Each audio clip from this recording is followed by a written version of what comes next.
জমি জমা সংক্রান্ত বিষয়ে জমি পাওনা আমাদের বাপ চাচারা আমরা আমাদের জমি বুঝিয়ে নেওয়ার জন্য তাদের কাছে কয়েকবার যাওয়া হচ্ছে এবং আমরা চারবার সালিশের মাধ্যমে তাদের কাছ থেকে আমরা জমি পাইছি, কিন্তু তারা আমাদেরকে জমি বুঝিয়ে দেয় নাই।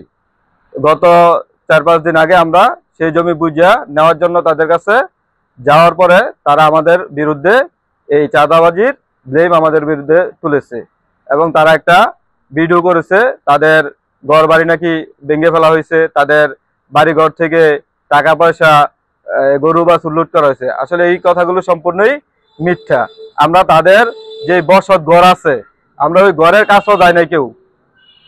বাচ্চারা তাদের আমাদের জায়গার মধ্যে যেই আতাবাড়া দেওয়া ছিল ওই আতাবাড়া তাদেরকে সরাই দেওয়া হয়েছে, শুধু এইটুকুই করা হয়েছে। আর আমরা আমাদের যে দখল জমি আছে ওইখানে বালু আনছি, বালু ভরাট করার জন্য তারা আমাদেরকে বালু ফালানোর জন্য বাধা দিচ্ছে।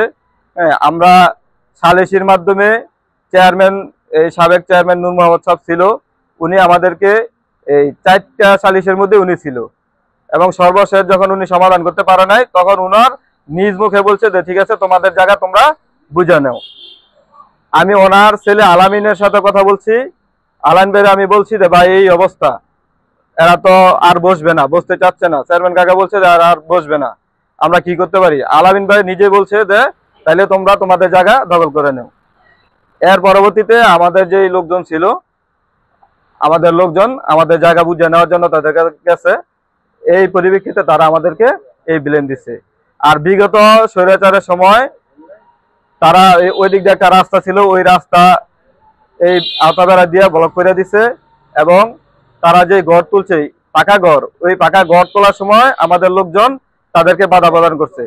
তখন ওই সময়কার আওয়ামী লীগের যে লোকজন ছিল, এই সাবেক মেম্বারের ছেলে এবং ছাত্রলীগের কয়েকজন আইসা আমাদেরকে হুমকি ধমকি দিছে। এরপরে আর আমরা ওইখানে যাই নাই।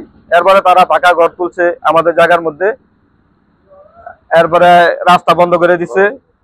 এই আর কি অবস্থা। শাহিদা, কালুমিয়া, এরপরে মহসিন, কবির, আব্দুল হালিম, কামাল, বাদশা মিয়া, এদের মাধ্যমে আর কি। বিগত 15 বছর একদম 15 বছরই নির্যাতিত ছিলাম। এই জন্য আমি প্রশাসনের কাছে আকুল আবেদন করছি যে আমাদের বিরুদ্ধে যে অভিযোগটা করা হয়েছে আপনারা আসেন, গ্রামবাসীর কাছে জানেন। যদি আমরা কোনো চাঁদা দাবি করে থাকি তাহলে গ্রামের যত লোক আছে যেই শাস্তি দিবে আমরা সেই শাস্তি মাথা পেতে দিব। কিন্তু যদি তারা এটা প্রমাণ না করতে পারে তাহলে তারা যেই শাস্তি পাওয়া হয় আমরা প্রশাসনের কাছে সেই শাস্তি আহ্বান করছি।